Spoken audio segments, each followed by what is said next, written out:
The village of Ashford sat at the edge of a great forest that nobody dared to enter. The trees there were tall and black, even in summer. The leaves never turned green. The birds never sang inside it. People called it the Deadwood, and for good reason. Strange lights moved between the trees at night. Strange sounds came out before dawn. The old people in the village said that something lived in there, something that had been sleeping for a very long time. They said that if it ever woke up, the whole world would burn. Cale did not believe in old stories. He was a boy of 16, lean and sharp-eyed, with dark hair that always fell across his forehead no matter how many times he pushed it back. He lived with his uncle, a blacksmith named Orrin, in a small house near the well. Cale's parents had died when he was very young. A fever had taken them both in the same winter. He did not remember their faces clearly. He only remembered his mother's voice, soft and low, singing to him before sleep. Orrin was a good man, but a quiet one.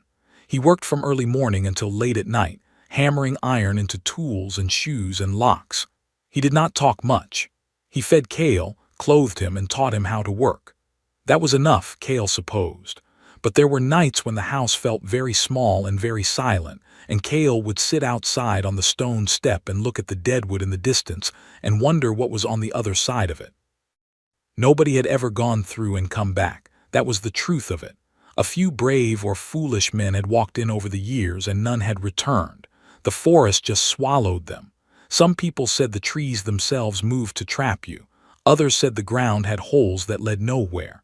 Cale thought there was probably a simpler answer. The men had gotten lost or fallen or been taken by wolves.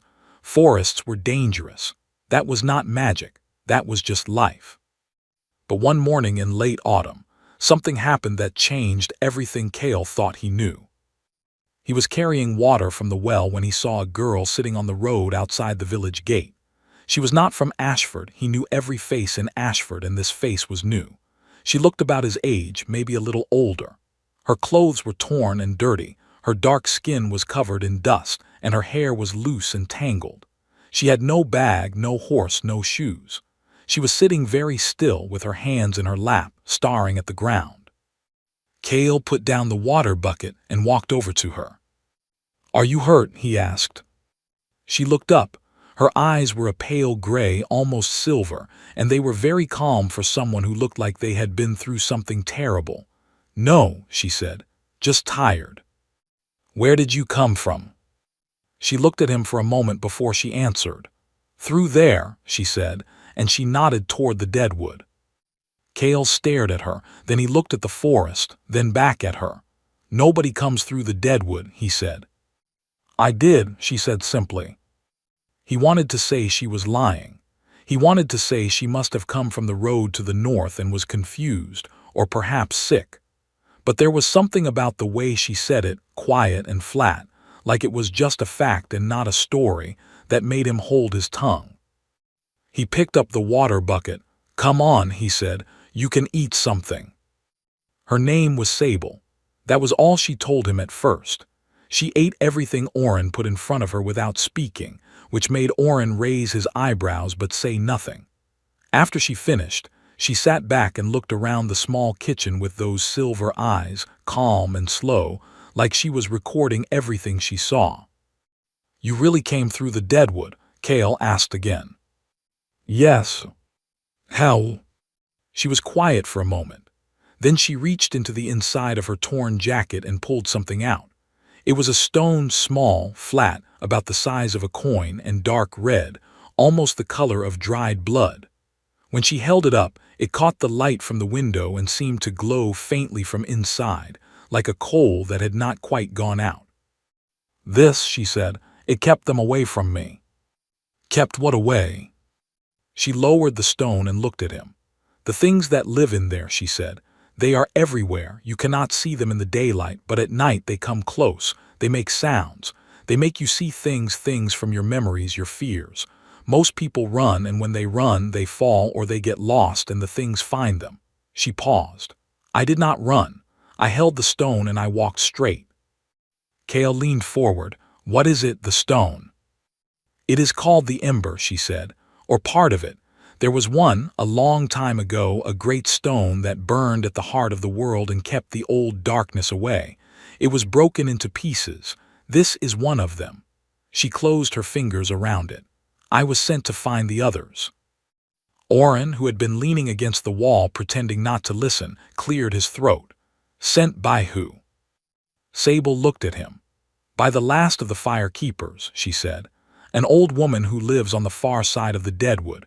She told me the darkness is waking. She said the pieces of the ember must be gathered before the first snow of winter. If they are not, the old thing in the forest will wake fully, and it will not sleep again. The kitchen was very quiet. Outside, the wind moved through the street and pushed dead leaves against the door. Kale looked at the stone in her hand. It was still glowing faintly, that soft red light pulsing like a heartbeat. How many pieces are there? He asked. 5, she said, and we have one. Kale looked at his uncle. Oren looked back at him with the expression he always wore when he already knew what Kale was going to do and did not like it but could not stop it. We, Kale said. Sable looked at him steadily. The firekeeper said I would find help in the first village past the deadwood. She said there would be a boy here, one who asks too many questions and believes too little. She tilted her head slightly. That sounds like you.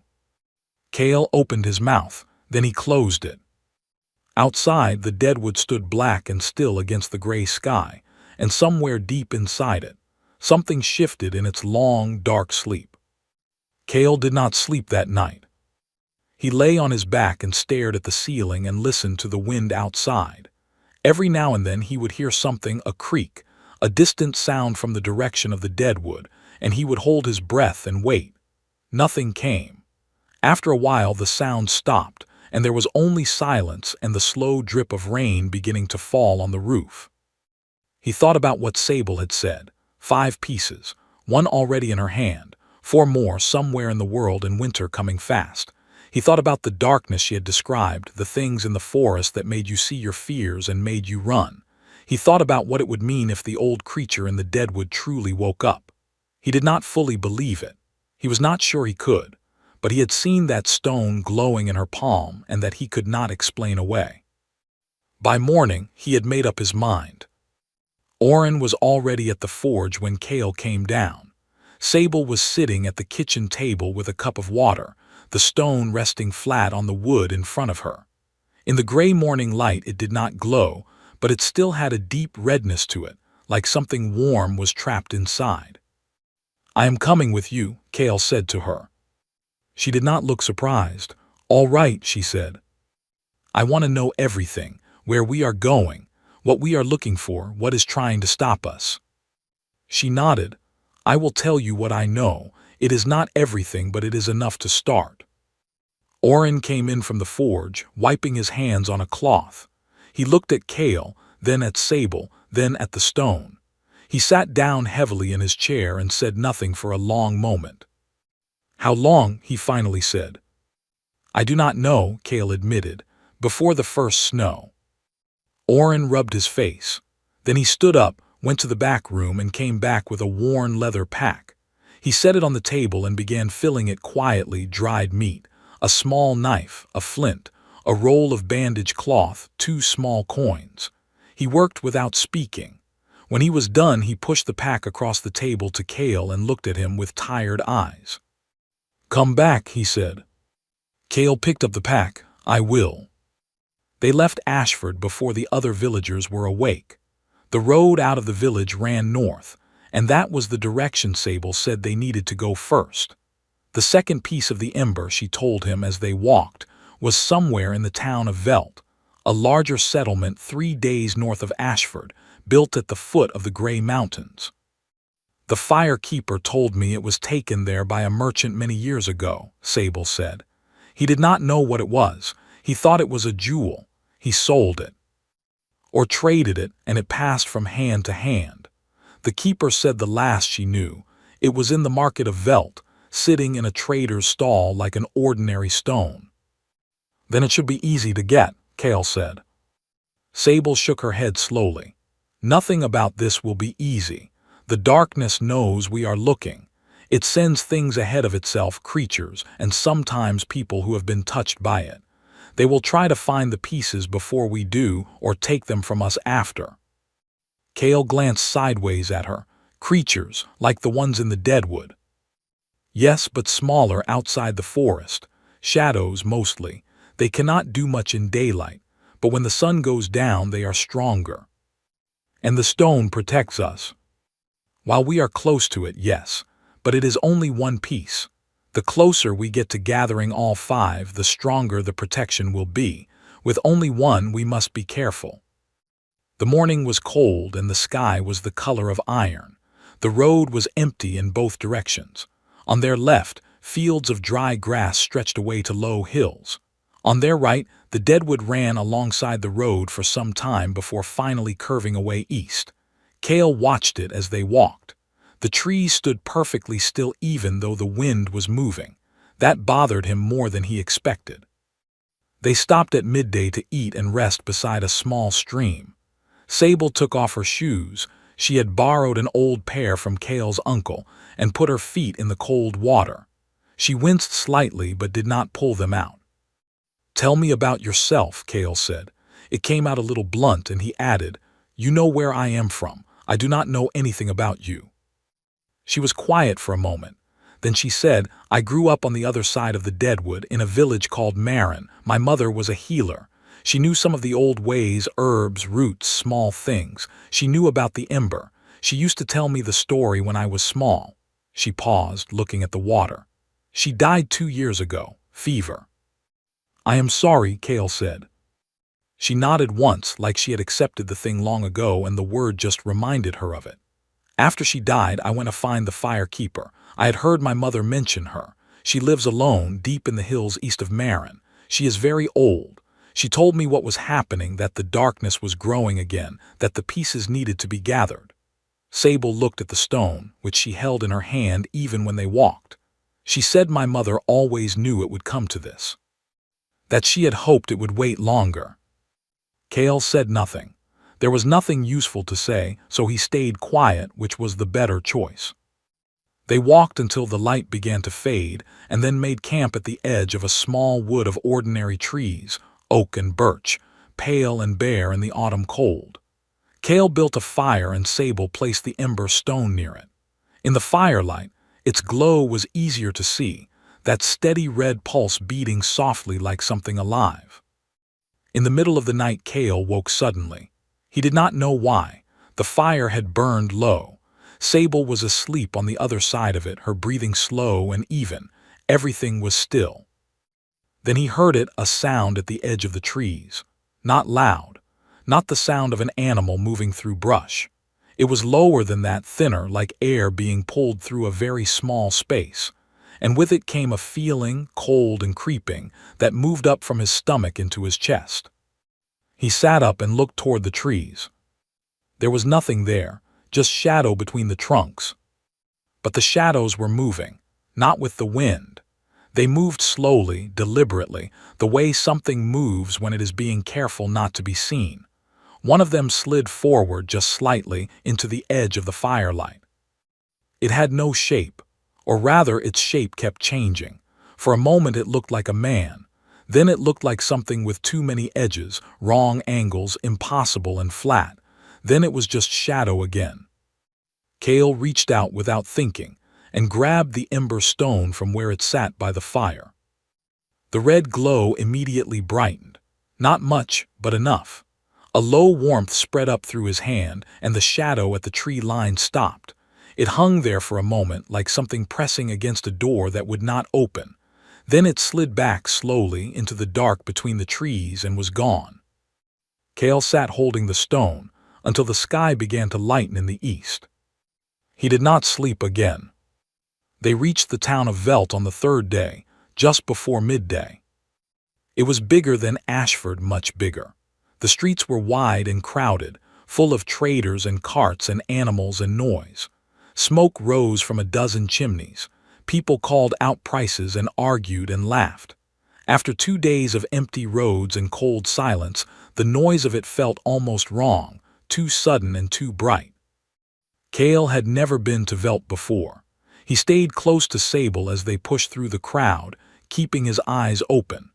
Sable moved with purpose, threading through the market stalls without hesitating, like she had a map in her head that she was following.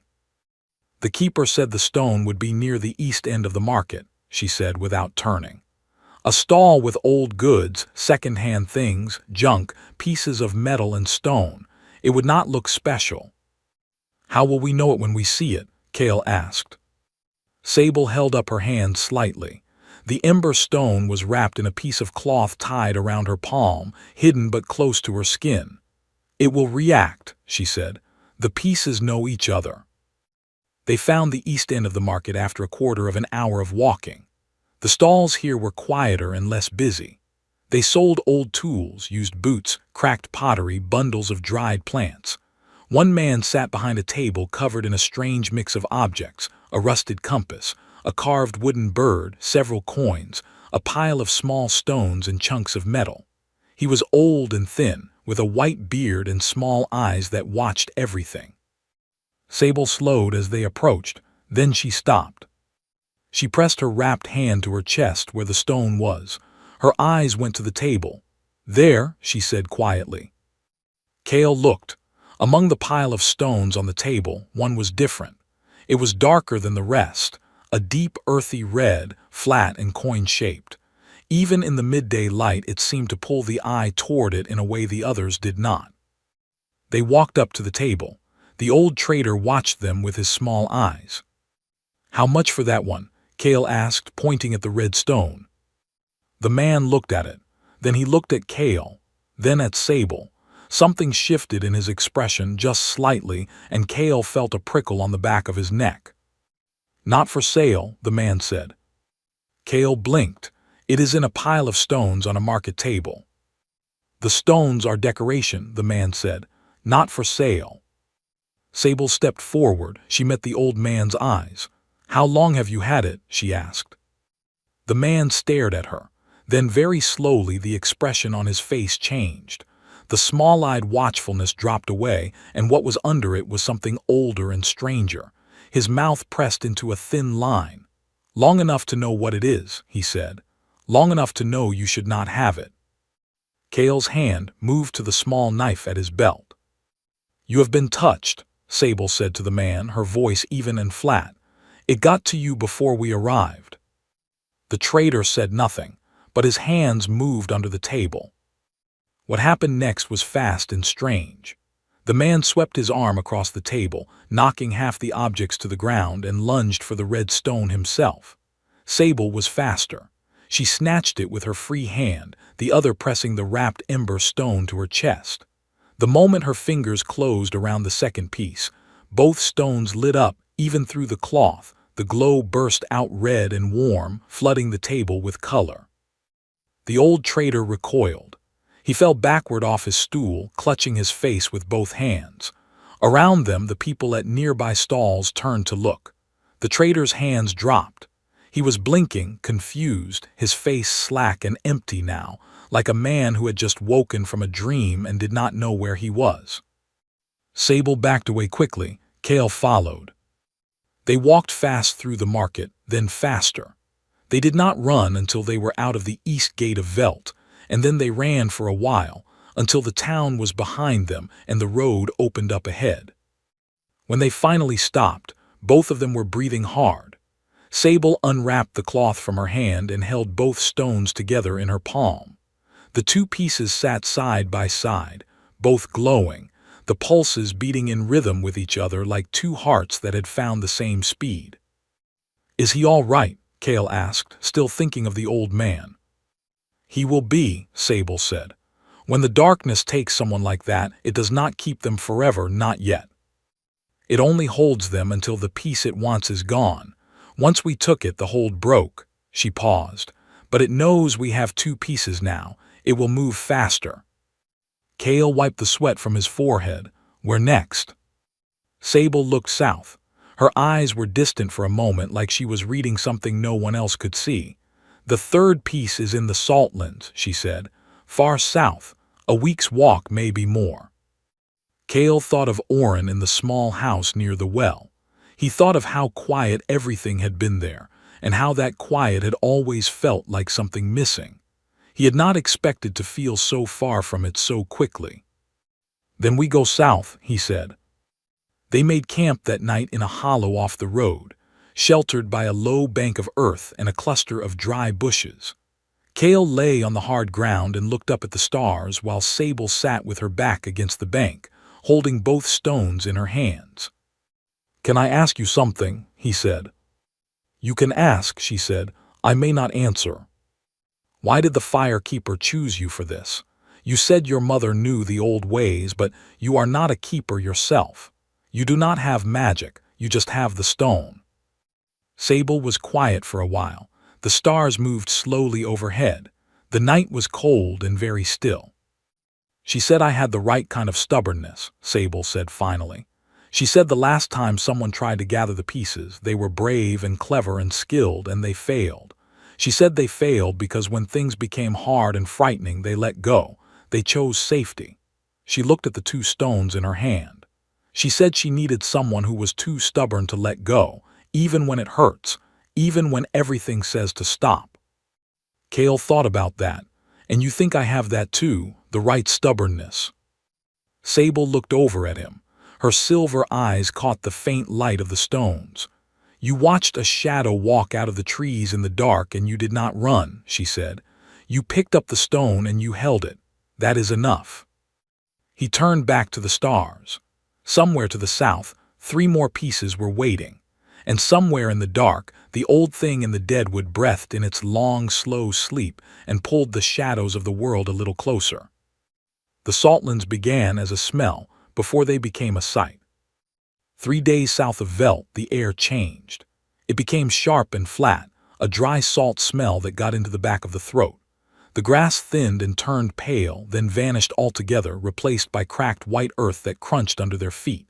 The sky here was wider somehow, like the land was so flat it pushed the horizon further away. There were no trees, no hills, no shelter. Just the white plain stretching on in every direction, and the road cutting through it like a gray scar. Kale had never seen anything like it. He kept stopping to look around, which made Sable impatient. "Stop doing that," she said. "I just want to see it," he said.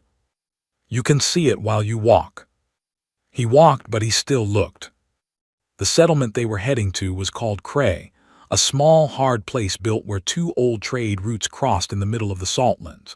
It had no walls, no gate, just a cluster of low stone buildings squatting against the white earth like they were trying not to be noticed. A few traders passed through it.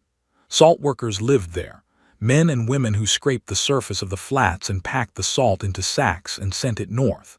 It was not a place people came to if they had a choice. They arrived toward evening of their 3rd day walking south. The light was orange and low.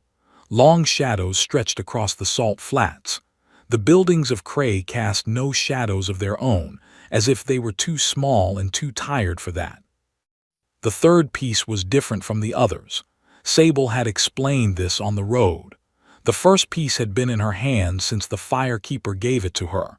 The 2nd had been sitting unprotected on a market table. But the 3rd, the keeper had warned, was being guarded. "By who?" Kale had asked. "A woman named Dara," Sable had said. "She was a soldier once. She found the piece in the ruins of an old fort she was clearing out years ago. She knew it was something strange. She kept it, and the keeper says she has guarded it ever since, but she does not know what it really is. She thinks it is cursed." "Is it?" "No, but it has power, and power frightens people." They found Dara without much trouble. In a place as small as Cray, a stranger only needed to ask one question to find another stranger. A salt worker pointed them to a building at the far edge of the settlement, a low stone house with a heavy door and a single small window that had a cloth nailed over it from the inside. Sable knocked. There was a long silence, then a voice low and sharp from behind the door. "What do you want?" "We are looking for Dara," Sable said. "We have not come to take anything. We only want to talk." Another silence. Then the door opened just a crack, just enough for one dark eye to look them over. The eye moved from Sable to Kale and back again. Then the door opened wider. Dara was not what Kale had expected. She was a woman of about 40, short and broad-shouldered, with close-cropped gray hair and a face that had spent many years in hard weather. Her arms were scarred. Her hands were large and strong. She looked at them both without any warmth but without fear either, just measuring them the way someone measures a wall before deciding if it needs to come down. "Come in," she said, "hands where I can see them." The inside of the house was spare and clean. No decoration, no clutter. A table, 2 chairs, a small stove, a cot. On a shelf above the cot, wrapped in a piece of dark cloth, sat a shape that both Kale and Sable looked at immediately. Dara noticed. She stepped between them and the shelf without making it look like that was what she was doing. "You know what it is," she said. It was not a question. Sable held out her hand, unwrapping the cloth to show the 2 pieces. They glowed quietly in the dim room. Dara stared at them. Her jaw tightened. "The keeper sent you," she said. "Yes," said Sable. "The old woman in the hills." Dara's voice was flat. "She sent word once, years ago, that someone would come for it eventually. I thought she was mad." She paused. "I am starting to think she was not." "She was not," Sable agreed. "The darkness is waking. We need the pieces together." Dara looked at the cloth-wrapped shape on the shelf. She was quiet for a long time. Kale could see something working behind her eyes, not fear, but something close to reluctant acceptance. The kind of look a person has when they have been waiting for a thing to happen and now it has, and they cannot decide if they feel relieved or dread. "I have kept it for 11 years, Dara said. "The first year, strange things happened around me, shadows that moved wrong, a feeling at night like something was pressing against the walls." She glanced at them. "Then it stopped. I learned to keep it covered, keep it close. It became quieter." "Because you kept it safe," Sable said. "You did something important without knowing what it was." That seemed to land differently than Kale expected. Something in Dara's hard face shifted, just slightly, just for a moment. Then she crossed to the shelf, took down the wrapped piece, and held it out to Sable. Sable took it. She unwrapped it carefully. The third piece was larger than the others, thick and rough-edged, like it had been broken from something bigger and fast. The moment it was uncovered and her fingers touched it, all 3 pieces blazed up together. The light filled the small room, warm and red, like a fire that did not burn. Dara stood back and watched it, and for just a moment she looked like someone who had been carrying something very heavy for a very long time and had finally been allowed to set it down. Then she sat in one of the chairs and looked at them steadily. "You need 2 more," she said, not a question. "Yes," Kale said. "Then you need someone who knows the roads," she said. "I have been everywhere from here to the coast. I know where the dangerous places are and where the safe ones are and how to tell the difference." She paused. "And I have nothing else to do." Sable and Kale looked at each other. Kale said, "Can you keep up?" Dara looked at him. It was a look that said many things, most of them unflattering. "Boy," she said, "I once walked 60 miles in 2 days across stone ground in winter to reach a fort before it fell. I think I can keep up with you." Kale decided not to say anything else. That night, with 3 pieces of the ember glowing together in Sable's hands, the shadows that had been following them stopped at the edge of the settlement and did not come closer. Kale watched them from the doorway. Those thin, wrong shapes hanging at the very edge of the light, and he felt something he had not quite felt before, not safety, not confidence exactly, but something moving in that direction. Something that felt like maybe, just maybe, this could be done. But 4 days later, when they found out where the 4th piece was, that feeling got considerably harder to hold on to. The 4th piece was inside the deadwood. Not near it, not at the edge of it. Inside it, deep in the middle, in a place that Sable said the fire keeper had called the Heart Grove, a clearing somewhere in the center of the forest where the original ember stone had first been broken apart, many hundreds of years ago. Kale stood on the road north of the Saltlands and stared at Sable when she told him this. Dara stood beside him with her arms folded, her face unreadable. "She told you this before we left," Kale said. "Yes," Sable said. "And you did not say it then because—" "Because you would not have come," she said simply. He opened his mouth to argue with that and then closed it, because she was almost certainly right. Dara cleared her throat. "The forest that kills people," she said. "You want us to walk into it." "We have 3 pieces now," Sable said. "With 3, the protection is stronger. The things inside will not be able to reach us as easily, and I have walked through once already." "Once," Dara said, "alone with 1 piece." "Yes." Dara was quiet for a moment. "And you came out the other side." "Obviously." Dara looked at the sky for a moment as if asking it for patience. Then she looked back down and said, "All right, tell us what to expect." They sat by the road and Sable talked for a long time. She told them what she had seen on her first crossing, the darkness between the trees, the way sound changed inside the forest, the way the light never quite reached the ground. She told them about the things that lived there, the shapeless shadows that fed on fear and confusion.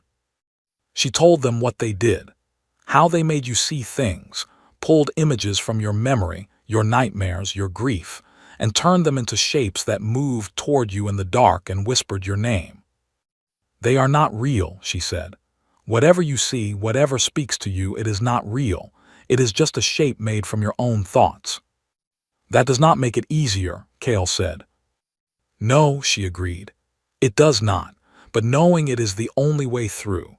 You hold the thought that it is not real and you keep walking. You do not stop, you do not speak to whatever you see, and above all, you do not run." Dara nodded slowly. "I have fought real things my whole life, things I could cut and break. This is a different kind of problem." "It is," Sable said. She held up the 3 pieces. In daylight they glowed softly. "But we have something they do not. Stay close to these and walk." They entered the deadwood the next morning. Kale had expected the darkness to be gradual, to creep in slowly as the trees grew thicker and the path faded, but it was immediate. 1 step past the tree line and the whole world changed. The light dropped like something had blown out a candle. The cold deepened. The sound of the road, wind, birds, the distant noise of the world cut off completely. There was only the forest. The black trees rose up on every side, tall and perfectly still, their bare branches lacing together overhead like fingers interlaced, blocking out the sky. His breath made small clouds in the cold air. Sable walked in front, both hands cupped around the 3 pieces. The red glow lit the ground ahead of them in a circle that stretched about 10 feet in every direction. Beyond that circle, the dark was absolute. Dara walked to Kale's right. Her hand rested on the short sword at her hip. She said nothing. Her eyes moved steadily from side to side, sweeping the dark the way a soldier sweeps a room when they do not know what is in it. For the first hour, nothing happened. Then Kale heard his name. It came from somewhere to the left, off in the dark, and it was in his mother's voice. Soft and low, the way he barely remembered it, just his name once. He stopped walking. Sable's hand came back and grabbed his arm without her turning around. "Keep moving," she said. He forced his feet to move. His whole body wanted to go left, to push into the dark and find that voice.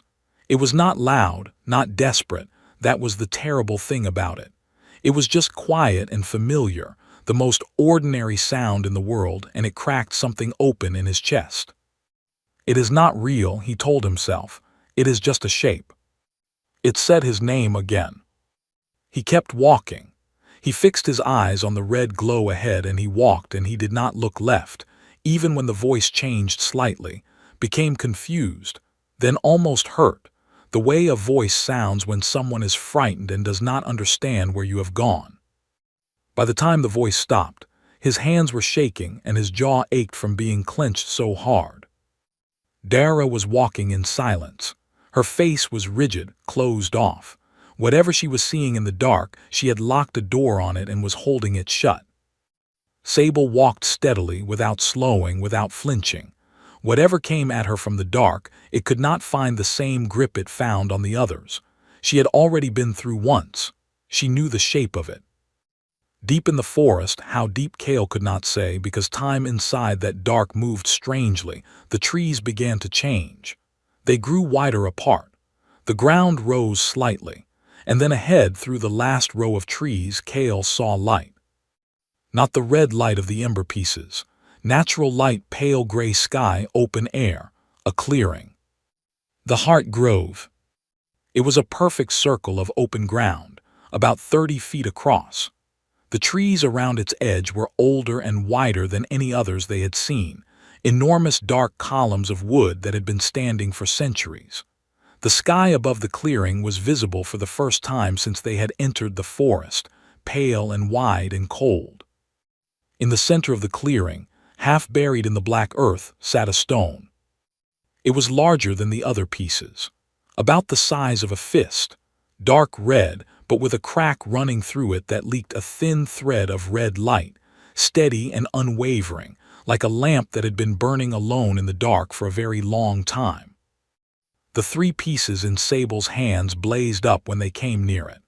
The light poured out between her fingers, warm and urgent. She walked to the center of the clearing and kneeled down in the earth and picked up the 4th piece. The light that came off all 4 together was almost too bright to look at. Kale stood in the Heart Grove and felt the warmth of it on his face, and something loosened in his chest that had been tight since they entered the trees. Beside him, Dara let out a long, quiet breath. In the trees around the clearing, the shadows pressed at the edge of the light and could come no further. They shifted and turned like things looking for a way in and finding none. They had 4 pieces, 1 remained. Sable stood up and turned to face them. Her silver eyes were lit red by the stones. She looked tired, more tired than Kale had seen her look before. But she was standing straight, and when she spoke, her voice was steady. "The last piece is north," she said. "High north. The keeper said it is in a place called the Ice Hold, a ruin in the mountains above the snowline." She paused and looked at the sky. The clouds were moving in from the west, gray and heavy, the kind that carried real cold. "We have maybe 12 days before the first snow," she said, "possibly fewer." Kale looked at the 4 glowing pieces in her hands. He thought of the shadows at the tree line, pressing and unable to get through.